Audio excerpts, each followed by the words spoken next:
આ તરફ અમદાવાદના મણિનગરમાં સ્વામિનારાયણ ભોજનાલય બંધ કરાયું છે। ગેસ સિલિન્ડરની અછતને કારણે ભોજનાલય બંધ કરાયું છે। ભોજનાલયના સંપૂર્ણપણે ગેસ પર આધારિત હોવાથી નિર્ણય લેવાયો છે। 2 થી 3 દિવસ માટે ભોજનાલય બંધ કરવાનો નિર્ણય લેવાયો। ભોજનાલય બંધ થતાં લોકોને હાલાકી ભોગવવાનો વારો આવ્યો છે। સત્વરે ભોજનાલય શરૂ થાય તેવી માંગ કરાઈ છે। દરરોજ મોટી માત્રામાં લોકો અહીં જમવા આવતા હતા। એલજી હોસ્પિટલમાં સારવાર લઈ રહેલા દર્દીઓના સગા, આસપાસની સરકારી કચેરીઓના કર્મચારીઓ પણ અહીં શુદ્ધ સાત્વિક ભોજનનો લાભ લેતા હતા। અમુક લોકો દરરોજ અહીંથી ટિફિન પણ લઈ જતા હતા, પરંતુ ભોજનાલય બંધ થતાં અનેક લોકોના ખિસ્સા અને પેટ પર અસર થશે। આ ભોજનાલય સંપૂર્ણપણે ગેસના સિલિન્ડર પર આધારિત હોવાથી હાલ પૂરતા તેને બંધ કરવાનો નિર્ણય લેવાયો છે। અને જો ગેસની અછત અને ગેસ કાપની પરિસ્થિતિનો ઉકેલ આવી જશે તો ભોજનાલય ફરીથી શરૂ કરવામાં આવશે તેવી ભોજનાલયના સંચાલકે ખાતરી આપી છે। એમાં અત્યારે ગેસની થોડીક શોર્ટેજને કારણે અમે અહીંયા બંધ રાખ્યું છે, ટેમ્પરરી બંધ રાખ્યું છે 2-3 દાડામાં। હાલાકી માણસોને બહુ તકલીફો થાય છે, અમે બધું કરીએ છીએ, પણ અત્યારે પ્રયત્ન એટલો છે કે 2-3 દાડામાં સોલ્વ થઈ જાય તો અમે પાછા રીઓપન કરી નાખશું એનો। અને અમારે ટોટલી અહીંયા બાટલા ઉપર બધું ચાલે છે। ગેસ લઈને અત્યારે અમારા જોડે છે નથી અત્યારે, એકચ્યુઅલી એમાં પૂરું ટોટલી બાટલા ઉપર જ છે। મતલબ એ છે કે મતલબ જલ્દથી જલ્દ એનો નિકાલ મળી જાય ને બાટલા કમર્શિયલ ચાલુ થઈ જાય આપણા એમ। તો યુદ્ધની પરિસ્થિતિ વચ્ચે સામાન્ય માણસના ખિસ્સાને અસર થઈ છે, ત્યારે મણિનગરનું સ્વામિનારાયણ ભોજનાલય બંધ થતાં દરરોજ ભોજન મેળવતા લોકોને પણ હાલાકી ભોગવવાનો વારો આવ્યો છે। જો કે આગામી સમયમાં વિશ્વમાં યુદ્ધની સ્થિતિ ટળે અને ગેસની અછત દૂર થાય તેવી લોકો આશા સેવી રહ્યા છે।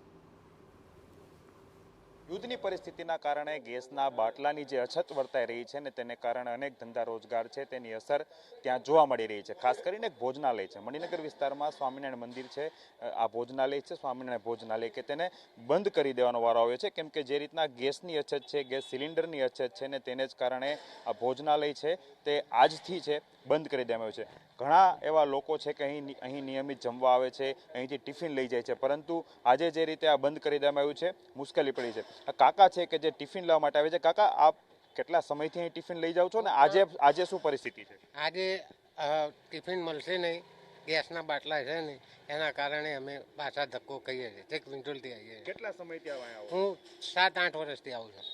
આજે આ બંધ કરી દેવું પડ્યું છે ભોજનાલય ગેસના બાટલાને, આપ શું કહેશો?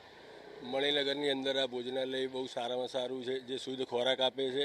બીજી વસ્તુ કે આવા સિનિયર સિટીઝનો જે અત્યારે હાલ તમે જોઈ રહ્યા છો એ કેટલા બી જણા અહીંયા આગળ રોજ સવાર સાંજ અહીંયા આગળ જમવા આવે છે અને એમને પોસાય એવું જમવાનું છે, જેથી કરીને સરકારને એટલી વિનંતી છે કે તાત્કાલિક આ ભોજનાલય ચાલુ કરવામાં આવે અને આની એવી વ્યવસ્થા કરી આપે કે જેથી કરીને સિનિયર સિટીઝનો, બીજા ઘણા એવી પબ્લિક છે કે જે અહીંયા આગળ જમવા આવી રહી છે, તો આ લોકોને પાછું ના જવું પડે અને એમનો કંઈક વિચારે। ગેસના બાટલાની અછત વર્તાઈ રહી છે અને આ પરિસ્થિતિ આપ પણ જોવો છો, શું કહેશો?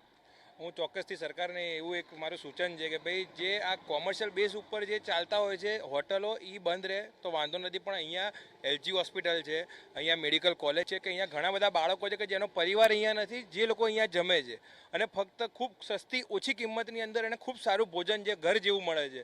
તો આવા જે પણ યુનિટો છે એ સરકારને મારી એક વિનંતી છે કે આ લોકોને સ્પેશિયલ જોગવાઈની અંદર બાટલા પૂરા પડે અને આવી ભોજનાલયો ચાલુ રહે। કાકા, તમે શું કહેશો? તમે પણ ઘણા વખતથી સ્વામિનારાયણ ભોજનાલય છે ત્યાં આવતા હશો, શું માનવું છે? સ્વામી વૈષ્ણવ વાણિયા છીએ, બાલકૃષ્ણ વેલીમાં અમે નિયમિત આવીએ છીએ। સ્વામિનારાયણ ભોજનાલયમાં અમે વારંવાર ઘણી વખત ભોજન લઈએ છીએ અને આ સંસ્થા એકદમ સસ્તા ભાવે અને સારું ભોજન દરેક નાગરિકને પૂરું પાડે છે। હવે આવી સંસ્થાઓને જો કોઈ સાચવવા તૈયાર ના થતું હોય તો શું કરવાનું?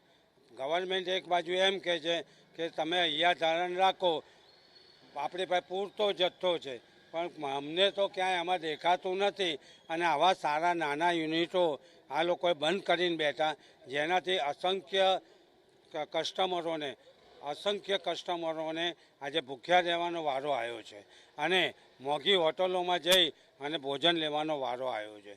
કાકા, તમે કેટલા ટાઈમથી અહીં જમવાનું લેવા આવો છો? તમે પણ ગેસનો બાટલો નોંધાવેલો છે, તમે મને હમણાં કહેતા હતા, શું આખી વિગત શું છે? કેટલા સમયથી આવો છો?